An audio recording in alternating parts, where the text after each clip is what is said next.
बुलेटिनच्या सुरुवातीला एक मोठी बातमी. ठाणे महापालिकेचे आयुक्त सौरभ राव यांनी टीडीआर प्रकरणावर आपली भूमिका स्पष्ट करताना सांगितलंय की महापालिकेने प्रशासकीय कर्तव्याच्या पलीकडे जाऊन सर्वतोपरी प्रयत्न केले, मात्र वन विभागाने वेळेत सर्वोच्च न्यायालयात धाव घेतली नाही. वन विभागाच्या अधिकाऱ्यांशी आपण वैयक्तिक पातळीवर संपर्क साधला होता. व्हॉट्सअपवरही संवाद साधून न्यायालयात जाण्याची विनंती केली होती. आवश्यक असल्यास तो संवादही सार्वजनिक करण्यास आपली हरकत नसल्याचं त्यांनी सांगितलं.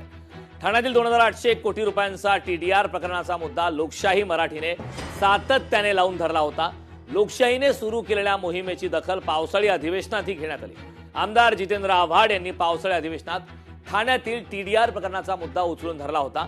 ठाणे महापालिकेत डी दयाभाई कंपनीला देण्यात आलेल्या टीडीआर बाबत अनेक प्रश्न उपस्थित करण्यात आले. दरम्यान मंत्री प्रताप सरनाईक यांनीही या प्रकरणाची दखल घेत पाहणी केली होती. पालिकेच्या सर्वसाधारण सभेत पुन्हा एकदा हा मुद्दा चर्चेत आलाय. ठाण्यातील टीडीआर प्रकरणासंदर्भात महत्वाची अपडेट आता समोर येत आहे. पालिकेच्या सर्वसाधारण सभेमध्ये हा मुद्दा पुन्हा एकदा चर्चेत आलाय. या संदर्भात ताजे अपडेट देण्यासाठी आपले प्रतिनिधी मनीष गांगुर्डे आपल्या सोबत जोडलेत. मनीष, आपण पाहतोय पालिकेच्या सर्वसाधारण सभेमध्ये पुन्हा एकदा टीडीआर संदर्भात या महाघोटाळा संदर्भात चर्चा आपण पाहतोय. मात्र प्रश्न हा उपस्थित होतोय की पालिका आयुक्त जे जबाबदार अधिकारी आहेत त्यांनी अधिकृतरित्या कायदेशीर लढाई लढण्याच्या पलीकडे जाऊन वैयक्तिकरित्या व्हॉट्सअपवरती मेसेज केलेत अशी माहिती मिळाली होती. त्याचा खुलासा सुद्धा ते करतील, त्यास काही हरकत नाही असं ते म्हणालेत. नेमकं हे प्रकरण काय, आयुक्तांचं नेमकं या संदर्भात म्हणणं काय?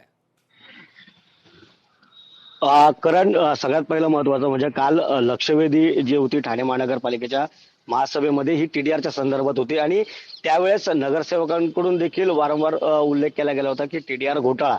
मात्र आयुक्तांनी या संदर्भात बोलताना म्हटलं की तुम्ही टीडीआर घोटाळा म्हणू नका, याला टीडीआर प्रकरण म्हणा. कारण न्यायालय आपलं महानगरपालिकेने सर्वतोपरी टीडीआर वाचावा यासाठी प्रयत्न केला असं देखील आयुक्तांनी या संदर्भात म्हटलं. लोकशाही मराठीने सातत्याने ही बातमी जी आहे ती लावून धरली होती. विधान भवनामध्ये देखील याचे पडसाद आपल्याला बघायला मिळाले होते. पण मात्र या संपूर्ण प्रकरणामध्ये न्यायालयीन प्रविष्ट काही बाबी असल्यामुळे महापालिकेकडून उत्तर मिळत नव्हती. पण मात्र लक्षवेधी असल्यामुळे काल महासभेमध्ये जे सभागृहातले सदस्य आहेत त्यांच्यासमोर ज्यावेळेस हे प्रकरण समोर ठेवण्यात आलं त्यावेळेस आयुक्तांनी स्पष्टपणे म्हटलं की तुम्ही या संपूर्ण प्रकरणाला प्रकरण म्हणा, घोटाळा म्हणू नका. कारण महानगरपालिकेने सर्वोत्तरी प्रयत्न जे आहेत ते केले होते. वन विभागाला तुम्ही कोर्टात जावा असे देखील निर्देश जे आहेत ते महापालिकेने दिले होते. त्या संदर्भात जे म्हणजे स्वतःच्या मोबाईलवरून व्हॉट्सअप चॅटच्या माध्यमातून अधिकाऱ्यांशी आयुक्त संवाद साधला असं देखील त्यांनी म्हटलं. अक्षरशः पाया पडून देखील मी त्यांच्याशी बोललो हे देखील त्यांनी वाक्य जे आहेत ते सभागृहामध्ये सदस्यांच्या समोर ठेवलं आणि वेळ आल्याप्रसंगी मी हे सगळं जे आहे ते मी म्हणजे जनतेसमोर देखील ठेवेल, तुम्हा सगळ्यांना देखील दाखवेन असं देखील आयुक्तांनी म्हटलं. मात्र या सगळ्या प्रकरणामध्ये न्यायालयाने ज्या पद्धतीने निर्देश दिलेत की डी दयाभाई कंपनीच्या नावाने जो मालकी हक्क दाखवला आणि त्यानंतर 21 दिवसाच्या आतमध्ये हा जो टीडीआर जो आहे तो द्यायचं असं ज्यावेळेस निर्देश दिले होते त्यानुसार महानगरपालिकेने जे आहे तो टीडीआर जो आहे तो आता दिलेला आहे. तो जवळपास 2800 कोटी याच्या अगोदर आपण म्हटलं जात होतं. पण मात्र 3758 कोटी इतका जो टीडीआर जो आहे त्याचं वाटप केलं आहे. त्यामुळे नगरसेवकांनी देखील या संदर्भात जे आहेत जे आरोप केले आहेत की इतका मोठा टीडीआर आणि FSI दिल्याच्या आरोपामुळे मोठ्या प्रमाणात चर्चा देखील महासभेत झाली. शासनाची स्टॅम्प ड्युटी, जीएसटी आणि इतर शुल्क जे आहेत ते वसूल झालेत का या संदर्भात माहिती मिळावी असं देखील नगरसेवकांकडून आरोप केले गेले. मात्र या टीडीआर मुळे भूमिपुत्र जे आहेत त्यांच्यावरती त्यांचं नुकसान होणार आहे आणि त्यामुळे या बाबींकडे देखील पाहिलं जावं.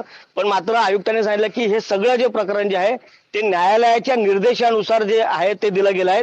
यात प्रामुख्याने डी दयाभाई कंपनी आणि आणखीन 2 कंपन्या यांना टीडीआर दिल्या गेल्यामुळे महासभेमध्ये सदस्यांकडून म्हणजे विरोधक जे होते ज्यांनी लक्षवेधी ठेवली होती त्यांनी मोठ्या प्रमाणात आरोप केला की या 2 कंपन्यांना टीडीआर कसा दिला गेला.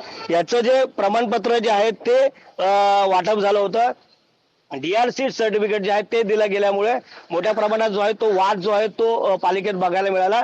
त्याच अनुषंगाने जे राष्ट्रवादी काँग्रेस पक्षाचे गटनेते आहेत अभिजित पवार हे पुढील काळामध्ये SLP जी आहे ती देखील दाखल करण्यासाठी सर्वोच्च न्यायालयात जाणार आहेत असं देखील त्यांनी या संदर्भात म्हटलं. पण मात्र या संपूर्ण प्रकरणामध्ये ठाणे महानगरपालिकेकडून TDR जो आहे तो दिला गेलेला आहे आणि ज्या जागेवरती हा TDR दिला गेलेला आहे त्या जागेवरती पार्कचं आरक्षण हे अबाधित राहणार आहे असं देखील आयुक्तांनी या ठिकाणी स्पष्ट केलं आहे. करण, नक्कीच मनीष, अत्यंत गंभीर असा प्रकार आहे. मात्र प्रश्न हा निर्माण होतोय की एवढा मोठा महाघोटाळा होतोय, कायदेशीररित्या लढाई सुरू, या सगळ्या गोष्टी आपण अनेक दिवसांपासून पाहतोय. लोकशाही मराठीने हा मुद्दा वारंवार उपस्थित केला, या संदर्भात आवाज उठवलेला आहे. मूळ प्रश्न हा आहे की व्हॉट्सअप चॅट उपलब्ध आहेत, अशा प्रकारचं एखादं कॅज्युअल अप्रोच त्या अधिकाऱ्यांचा आपल्याला पाहायला मिळतंय का? एखाद्या जबाबदार पदावरचे अधिकारी अशा प्रकारचे उत्तर देत आहेत, यातली पळवाट तर नेमकी नाही ना? या संदर्भातली काय अधिकची माहिती आहे? या संदर्भात देखील जे विरोधक म्हणजे नगरसेवकांनी जे हे प्रकरण लावून धरलं होतं ते त्यांनी देखील म्हटलं की याच्यामध्ये वन विभागाने जर सर्वोच्च न्यायालयामध्ये गेलं असतं तर आयुक्तांनी स्पष्टपणे म्हटलं की वन विभाग जर आधी जर सर्वोच्च न्यायालयामध्ये धाव घेतली असती जागेचा ताबा मिळवण्यासाठी, पण मात्र वन विभाग गेला नसल्यामुळे हे संपूर्ण प्रकरण जे आहे ते न्यायालयात असल्यामुळे आणि आरक्षणाच्या म्हणजे जी आरक्षण जे भूखंड ठेवलं आहे ते महानगरपालिकेने ठेवलं होतं, त्यामुळे मालकी हक्क हा DIY कंपनीकडे न्यायालयाने दिल्यामुळे त्यांना हा TDR जो आहे तो महापालिकेला द्यावा लागणार होता आणि त्याच्यामुळे 21 दिवसाच्या आत हा TDR देणं बंधनकारक असल्यामुळे न्यायालयाने तशा पद्धतीचे निर्देश दिले होते आणि त्यामुळेच हा TDR जो आहे तो दिला गेलाय. नक्कीच मनीष, खूप खूप धन्यवाद या महत्वपूर्ण अशा माहितीसाठी. लोकशाही मराठी ऐका, पहा, जागरूक रहा.